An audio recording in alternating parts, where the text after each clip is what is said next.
सदगुरु कबीर साहिब जी अपने शिष्यों को समझाते हुए कहते हैं, मेरे प्यारे बच्चों सुनो, स्वयं के मर जाने पर हमारे लिए तो मानो सारी दुनिया डूब जाती है। हम हैं तो पूरी दुनिया दिखाई पड़ती है, और जब हम ही नहीं रहें तो दुनिया भी हमारे लिए नहीं रहती। हे भोले मानव, यह सुंदर शरीर पाकर तू इसका मिथ्या अभिमान मत कर। मर्यादाहीन समस्त सांसारिक ममता एवं अनिति को त्याग कर तू सद्गुरु स्वामी का ध्यान धर। इस संसार में सभी जीवों को अपने कर्मानुसार दुख सुख समान रूप से भोगने पड़ते हैं। तू सब जीवों को समभाव से देखते हुए उनके प्रति हृदय में दया भाव रख। जो भूखा है एवं असहाय है उसे अन्न धन को दान दे। स्मरण रहे, तू अपने पूर्व कर्मों का भोग भोगने के लिए इस संसार में आया है और केवल आजकल 2 दिन का मेहमान है। तेरे मालिक सुख ठाट बाट की यह साहिबी सदा नहीं रहेगी। इसे तू क्षण भर में नष्ट होने वाली कह और समझ। यदि तू अपना कल्याण चाहता है तो इस दुर्लभ मनुष्य जन्म में दान उपकार आदि पुण्य कर्म कर ले। विभिन्न मत पंथों को छोड़कर सद्गुरु के मान ज्ञान ग्रंथानुसार सत्य पंथ ग्रहण कर, जिसे ज्ञानवान संत कहते हैं। सद्गुरु कबीर साहिब बार बार कहते हैं कि हे मूढ़ अज्ञानी, तू मेरी सत्य बात सुन ले।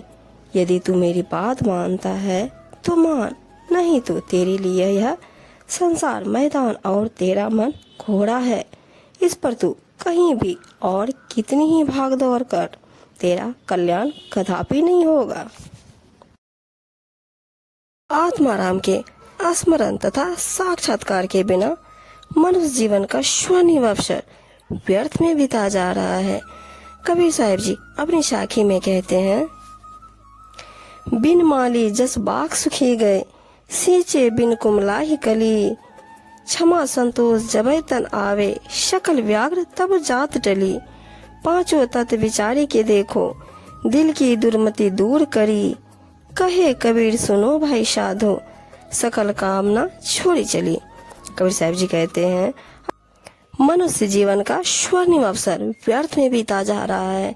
जैसे बिना माली के बाग सूख या उजड़ जाता है और पानी से सींचे बिना कलियां मुरझा जाती है, वैसे ही बिना आत्मस्मरण तथा भजन साधना के जीवन निरर्थक हो जाता है। जब जीवन में क्षमा भाव एवं संतोष की स्थिति आती है तो स्वतः मन की समस्त व्याधियां टल जाती है। इससे मन पूर्णतः शांत हो जाता है। 5 तत्व सत्य दया क्षमाशील एवं विचार को ठीक ठीक विचार कर देखो। जिसके जीवन में इनका अस्थायित्व अर्थात ठहराव हो जाता है, ये उसके दिल की पाप कपट वाली दुर्बुद्धि दूर कर देते हैं। सद्गुरु कबीर साहिब जी कहते हैं कि परम आत्माराम के स्मरण भजन से समस्त विषय विकार तथा कामनाएं मिट जाती है और जीवन सार्थक हो जाता है। साहिब जी कहते हैं, बाहिर क्या दिखलाई ये अंतर जपिए राम, कहाँ महोला खलक सो पयो धनी सो काम।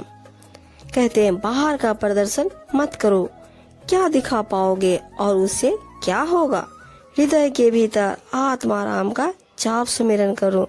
सबके स्वामी परमात्मा से तुम्हारा प्रयोजन है। ऐसे में संसार के मोह में क्यों पड़े हो, अर्थात उन्हें कुछ भी कहने और दिखाने की आवश्यकता नहीं है। सुमिरन का बहुत ही सहज और सरल मार्ग है। कोई न शेर जम्बाचिया राम बिना धरी खाए, जो जन बिरही राम के ताको देखी डराए। साहिब जी कहते हैं, इस संसार में कोई भी व्यक्ति मृत्यु से नहीं बच सकता। आत्मज्ञान के अभाव में काल यहाँ सभी को खा जाता है, परंतु जो हृदय निवासी आत्माराम के प्रेमी हैं, उन्हें के ध्यान विरह में रहते हैं और उन्हें देखकर तो काल भी भय खाता है, क्योंकि उन्हें तन की परवाह नहीं होती।